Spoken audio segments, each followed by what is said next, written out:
Dis-moi, t'aimerais faire quoi quand tu seras plus grande ? Moi, quand je serai grande, je serai... Et toi ?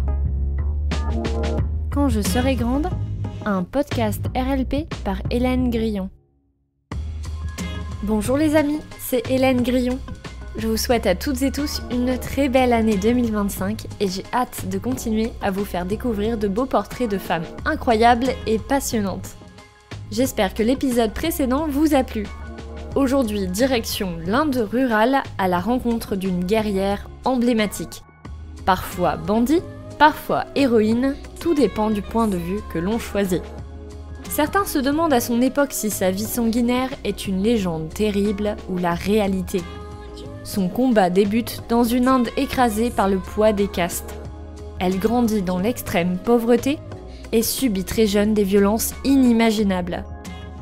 Nous changeons alors de cap dans cet épisode pour découvrir cette chef de gang qui a mené une rébellion sans relâche contre un système brutalement inégal et qui s'est hissée en porte-parole des marginalisés. Alors sans plus attendre, partons à la rencontre de cette Robin des Bois symbolique de la révolte. J'ai nommé Phoolan Devi, ou choisir sa destinée envers et contre tout.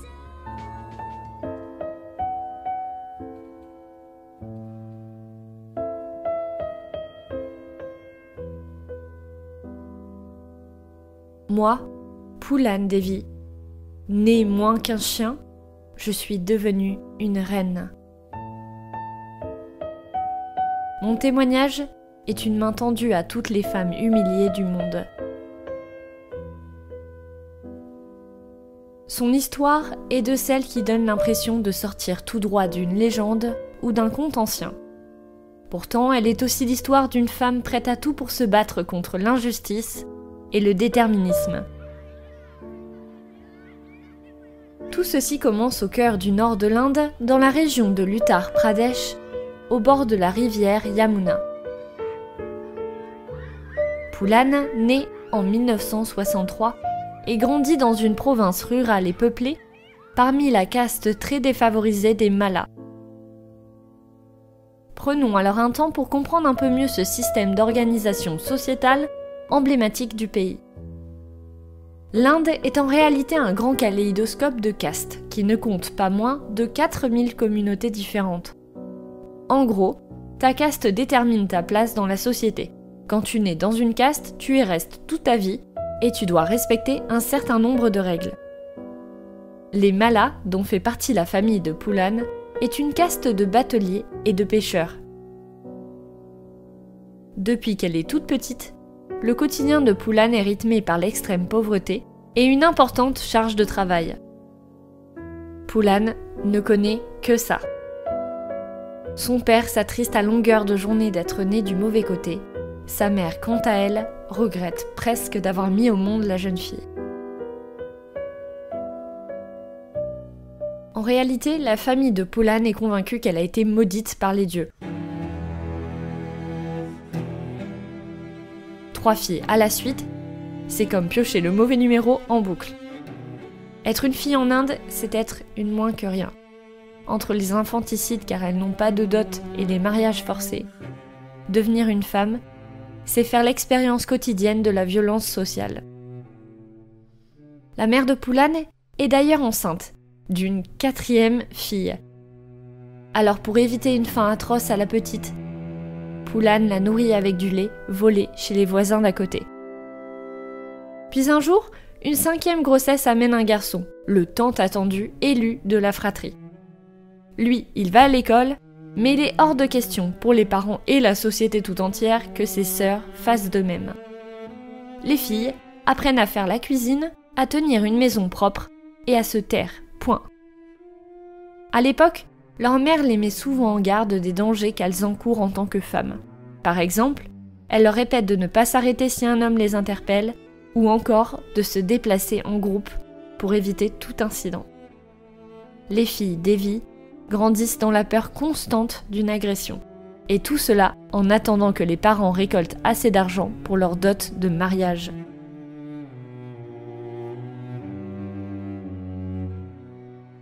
Un beau matin d'été, c'est chose faite pour Phoolan.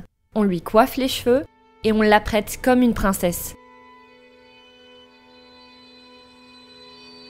La jeune fille est alors promise à un cousin éloigné de la famille, Poutilal, qui a 3 fois son âge.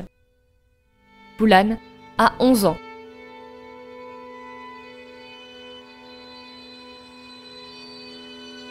Il est prévu qu'elle reste au domicile familial jusqu'à ses 16 ans, jour où elle emménagera avec son nouvel époux.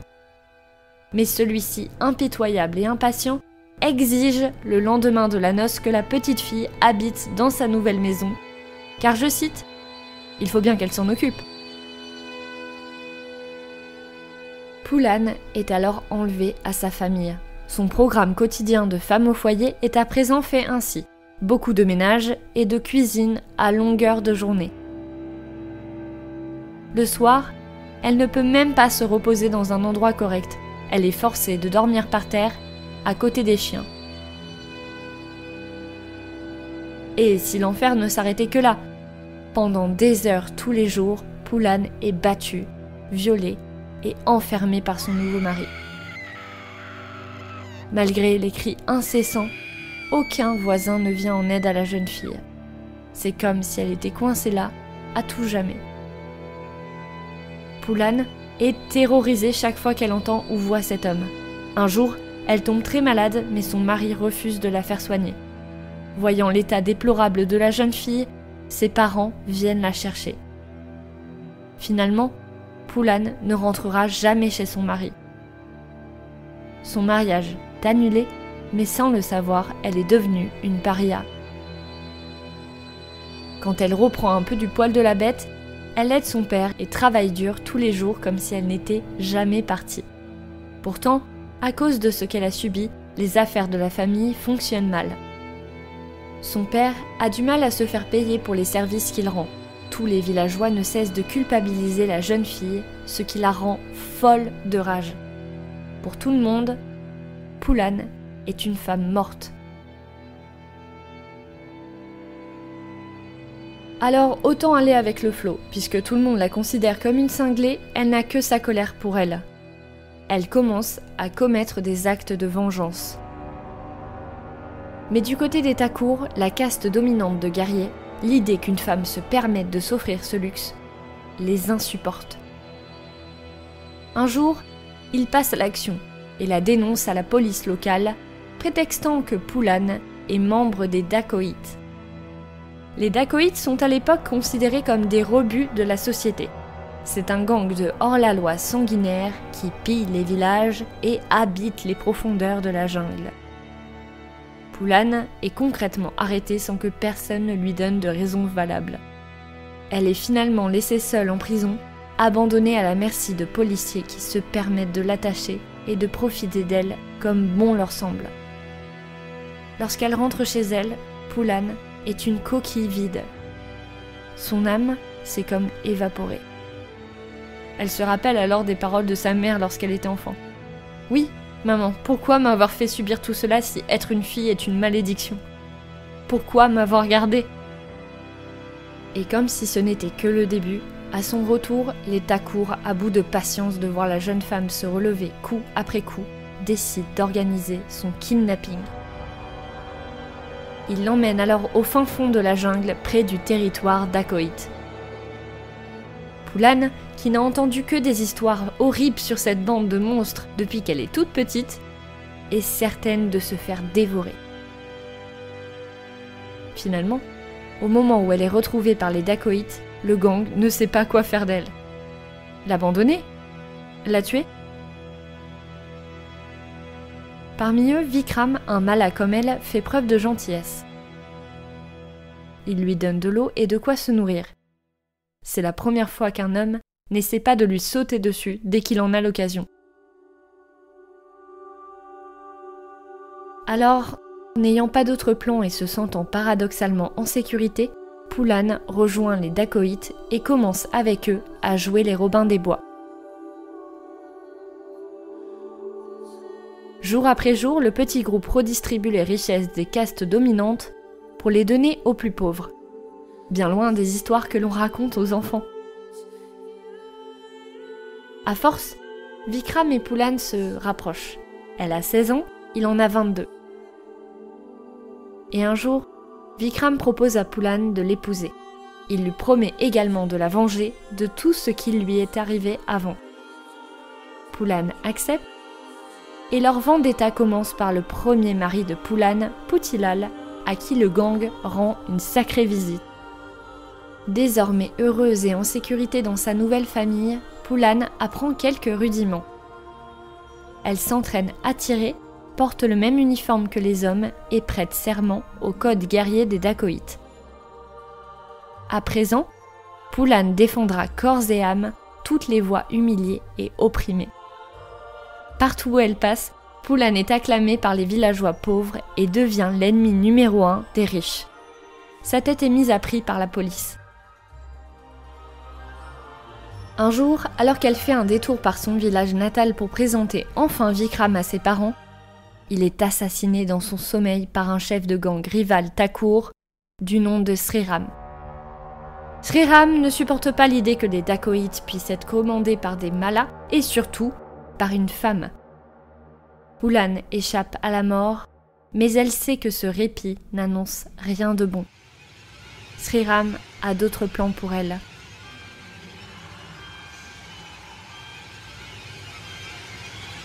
Pour la détruire complètement, il la force à déambuler nue dans tous les villages alentours. Sous les yeux des hommes, son corps passe de main en main. Un homme de la caste des Brahmanes, une riche caste dominante, l'aide contre toute attente à s'enfuir. Poulan n'a plus que sa haine pour vivre. Elle n'a que 17 ans. Que faire après ce spectacle d'atrocité ? C'est simple, traquer ses bourreaux et reformer un nouveau gang pour y parvenir. C'est ainsi qu'avec ce groupe, elle abat d'une main glacée tous les violeurs qui sévissent dans les villages. Et ils étaient bien nombreux. Petit à petit, le nom de Poulan rime avec libération pour de nombreuses femmes pauvres qui vivent sous le joug des violences conjugales. Elle tente de retrouver Sriram pour lui faire la peau, mais celui-ci s'est déjà fait tuer par un autre gang. Alors elle réussit quand même à mettre la main sur plusieurs de ses complices et les liquide un par un. La presse ne parle plus que de cette reine des bandits que la police indienne cherche à arrêter. Alors après plusieurs années d'actes de vengeance, Poulan n'en peut plus. Elle est épuisée. Elle réfléchit sérieusement à se rendre, mais selon ses propres conditions. C'est ainsi qu'elle propose une cérémonie grandiose lorsqu'elle rend les armes à la police. Les foules acclament son nom lorsque son cortège se dirige vers la prison de Tihar, à Delhi. Elle passera 11 ans là-bas.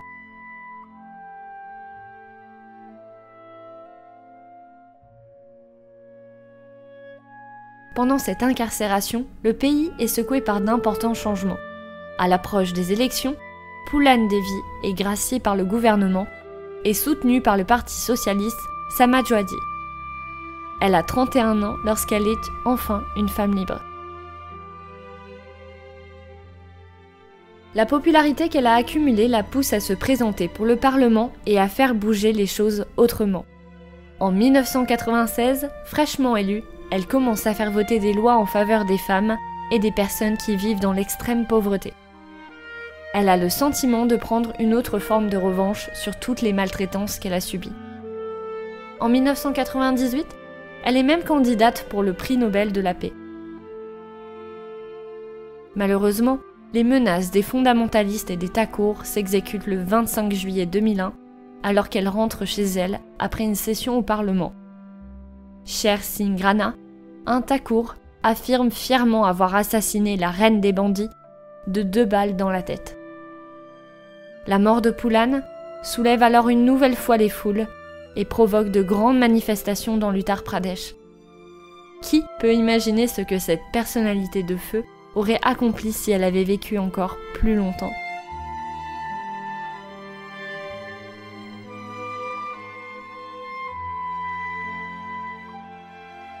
En somme, Cette petite fille maltraitée du fin fond de l'Inde, devenue emblème politique d'une libération sans précédent, a trouvé ce qu'elle voulait faire quand elle serait grande.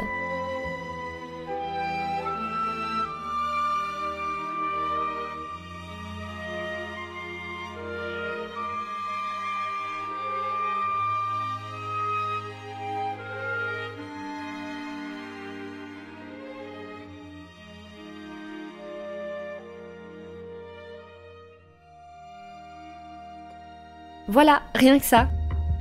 Je vous remercie à toutes et tous d'avoir écouté ces quelques minutes passées en compagnie de l'énigmatique Poulan Devi. J'en conviens que c'est très différent de ce que vous avez l'habitude d'écouter. J'espère néanmoins que cela vous a plu. C'est le moment de conclure cet épisode, mais pas de tristesse car je vous donne rendez-vous dans 2 semaines pour explorer le Paris bouillonnant de la Belle Époque et pour découvrir une femme qui a fait tourner toutes les têtes. Icône du cabaret et reine du French Cancan, notre prochaine héroïne a illuminé la scène du Moulin Rouge dès 1890, avec ses coups de jambe vertigineux et son énergie explosive. Provocante, elle s'amuse des carcans de l'époque, ses jupons relevés, son regard singulier et son tempérament de feu scandalisent autant qu'il fascine. C'est elle qui inspirera d'ailleurs Toulouse-Lautrec, qui l'immortalisera sur ses célèbres affiches. Pourtant, la fin de sa carrière se fera sans éclat. Elle tombera dans la misère et l'anonymat. Alors qui est vraiment cette femme ? C'est ce que je vous propose de découvrir prochainement. Alors en attendant de nous retrouver, restez curieuses et curieux. À bientôt sur RLP!